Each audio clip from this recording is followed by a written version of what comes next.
Hello everyone, আপনাদের সকলকে আমার আরও একটি ভিডিওতে স্বাগত। আজকের ভিডিওটা স্টার্ট করছি পার্ক দিয়ে। মানে সব বাচ্চাদের নিয়ে চলে গেছিলাম পার্কে। আসলে বাচ্চারাও জেদ করছিল পার্কে যাবে। বাড়ি এসছে দিতুন বাড়ি, মানে পার্ক তো যেতেই হবে, ওদের কাছে এমনটাই আবদার। সেই আবদারই পূরণ করতে আমরা তাদেরকে সবাইকে নিয়ে চলে এসেছি পার্কে। হ্যাঁ, সাথে কিন্তু আমরা কিয়ারাকেও নিয়ে এসেছি। তো এখানে সব বাচ্চারা এই যে জাম্পিংয়ে উঠে জাম্পিং করছে। এখানে সব উঠেছে, এত বড় বড় বাচ্চারা। তো আমরা আর কিয়ারাকে ছাড়া সাহস পেলাম না এখানে, কারণ ও অনেকটাই ছোট, এইসব ও করতেও পারবে না। তাই আমি ওকে নিয়ে চলে গেছিলাম ওই দোলনার সাইডে, একটু দোলনা দুলিয়ে ওকে খেলাবো বলে। তারপরে আমি যখন ওইদিকে ওকে ঘুরিয়ে নিয়ে আসছি, এইদিকে এসে দেখি দুই ভাই এখানে দাঁড়িয়ে আছে। এখান থেকে আর পা নড়ছে না ওদের। কেননা ওদের ওয়াটার রাইড করতে হবে। মানে এখানে অর্ক যদিও বা করেছে, বুবুন একবারও করেনি, এটা নতুন ও আসার পরে। তো ও এখানে বড় রীতিমতো দাঁড়িয়ে আছে, মাম্মি আমাকে প্লিজ একটিবার হলেও এখানে ওয়াটার রাইড করা। আর ওখানে কিন্তু বয়সের সময়, মানে বয়স সীমা যেটা লেখা ছিল 7 থেকে 8 বছর। আমি তো বলছি বুবুন তোমার তো বয়স হয়ে গেছে, তুমি তো পারবে না। যদি ওখানে যে কাকিমাটা দাঁড়িয়েছিল, যে মানে টিকিট কাটছিল, তাকে জিজ্ঞেস করাতে উনি বললেন যে না না পারবে, কোনো অসুবিধা নেই। তো যে কারণে যেই বলেছে ও তো খুশিতে আত্মহারা হয়ে গেছে, মাম্মি প্লিজ একটিবার হলেও আমাকে ওঠাও, এখানে আমি উঠতে চাই। তাই এখানে দুই ভাই আর সাথে আরও দুটো বাচ্চা মিলে মানে উঠে ওরা সেই মজা করেছে। আর যদি এইটা না উঠতে পারতো, আমি সত্যি বলছি রীতিমতো কান্না শুরু করে দিয়েছিল দুই ভাই, যে প্লিজ প্লিজ আমাদের ওঠাও, একটিবার হলে ওঠা, আমরা দুজন মিলে একসাথে উঠতে চাই আর কি। তারপরে ওখানে খেলিয়ে টেলিয়ে নিয়ে তারপরে এদিকে এলো, মানে ঢুকেই সবার প্রথমে ওইটা মানে করতেই হবে রাইডটা। আর ওখানে যেহেতু বলে দিয়েছিল বেশিক্ষণ সময় নেই, 2 থেকে 3 বার, কারণ এখানকার টাইমটা হচ্ছে চেঞ্জ করে দিয়েছে, 6টার দিকে পার্ক বন্ধ হয়ে যায়, তাই আর কি।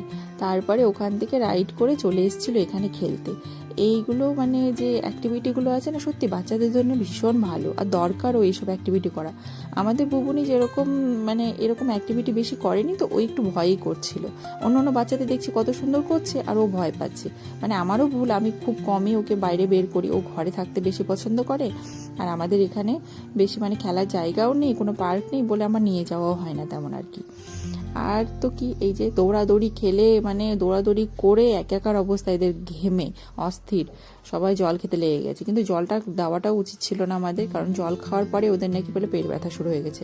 আসলে কি খুব দৌড়াদৌড়ি করেছিল তো, তাই আর কি পুরো ঘেমে অস্থির।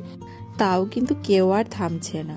তারপরে চলে এসেছি এখানে সিসা করতে, এখানে একটু খেলিয়ে নিলাম ওদেরকে। তারপরে এই যে দেখুন কিয়ারাকে, সব দাদারা এখানে উঠেছে আর উনি উঠবেন না তাই হতে পারে? দাদা উঠেছে মানে আমাকে উঠতে হবে, আমি পারি আর চাই না পারি। তাই এখানে দিদি ওকে নিয়ে একটু দাঁড়িয়ে আছে, মানে ওকে একটু উঠিয়েছে, তাতেই ও খুশি হয়ে গেছে, মানে আমি উঠতে পেরেছি আর কি। তো বেশ মজা হয়েছিল বাচ্চাদের নিয়ে, এরকমই বেশ ভালো লাগে, হই হুল্লোড় হাসি ঠাট্টা করতে করতে মানে খুবই মজা করেছিল বাচ্চারা। তারপরে এখানে নিয়ে চলে এসেছিলাম একটু ফটো তুলতে। আর মানে যেহেতু 6টা প্রায় বেজেই গেছিলো, তো যে কারণে একটু মানে ইয়েটাও আলোটাও কমে গেছিলো আর কি, তাই ফটোগুলোও সেরকম ঠিকঠাক আসেনি, একটু অন্ধকার অন্ধকারই হয়ে গেছে। তারপরে এদিকে বাঁশি বাজানো শুরু করে দিয়েছে, মানে পার্ক বন্ধ হয়ে যাবে আর কি। তাই আমরাও ধীরে ধীরে এবার বাইরের দিকে চললাম। আর বাইরের দিকে এইদিকে যেরকম এখানে কি বাদর না কি ছিল, তো সেগুলো আর দেখার কিন্তু কারো কিছু নেই, মানে এনার্জি এদের ডাউন হয়ে গেছে, এত দৌড়ঝাঁপ করেছে। তারপরে বাইরে এসে রীতিমতো আইসক্রিম খাবে, এখানে বসে গেছে, মাম্মি প্লিজ আইসক্রিম খাইয়ে দাও। তারপরে সবাইকে একটা একটা করে আইসক্রিম কিনে দেওয়া হলো। আমি তো চলে গেছিলাম এখানে ফুচকা খেতে। দিকে জিজ্ঞেস করলাম, দি বললো না খাবে না ও, এখানে কিয়ারাকেও তো দেওয়া যাবে না। অবশ্য আইসক্রিমের জন্য একটিবারও জেদ করলো না, অন্য বাচ্চা হলে পরে বলতো হয়তো, মানে আমি খাবো জেদ করতো, কিন্তু ও একটিবারের জন্যও জেদ করেনি। তারপরে ওখান থেকে আমরা ফুচকা টুচকা খেলাম, খেয়ে বাড়ি এসেছি। কিন্তু বাড়ি এসে যেহেতু ও বাইরে কিছু খায়নি, বাড়ি এসে খিদে পেয়ে গেছে মেয়েটার।